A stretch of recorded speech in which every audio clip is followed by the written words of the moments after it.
Pinapadampot ko sa kanya yung tayo ng pusa. Plastic na. Okay na yan. Bantot, no?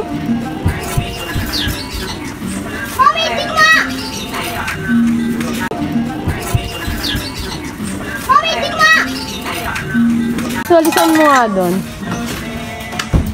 Ay, ay.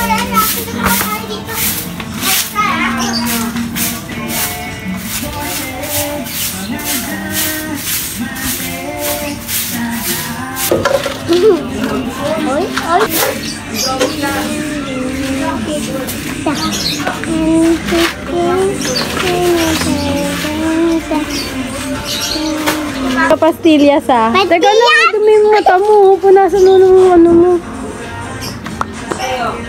Diyat.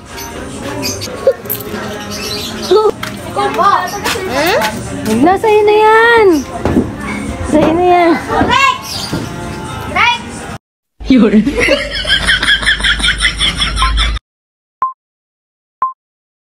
Dahil nga parang may narinig akong nagkukut-kut ng lupa sa labas, ay agad-agad nga akong lumabas.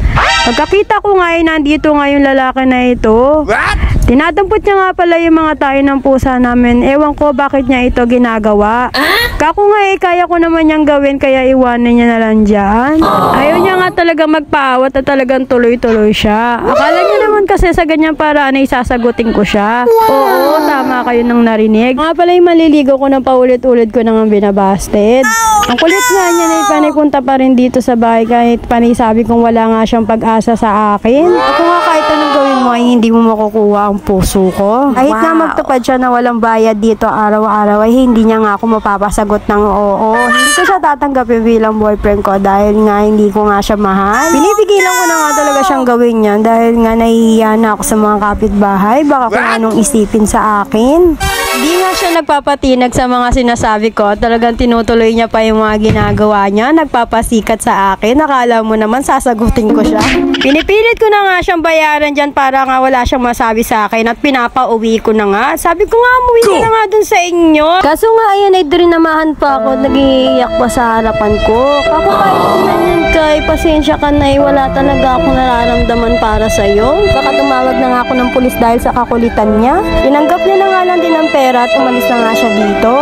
Kaso nga dahil makulit to, ito'y bumabalik na naman at may binibigay pa nga sa aking pagkain. Kainin ko nga lang daw ang isa at aalis na nga rin daw siya agad pagkatapos kong kainin. Hindi na nga lang nakapag-isip agad ako dahil baka nilagyan niya ng gayuma yung pagkain na yan.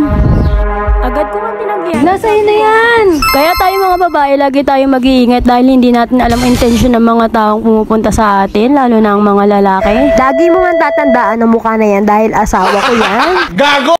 Hindi nga pala ako yung nabiktima, kundi siya. Yun lamang po for today's video. Thank you for watching!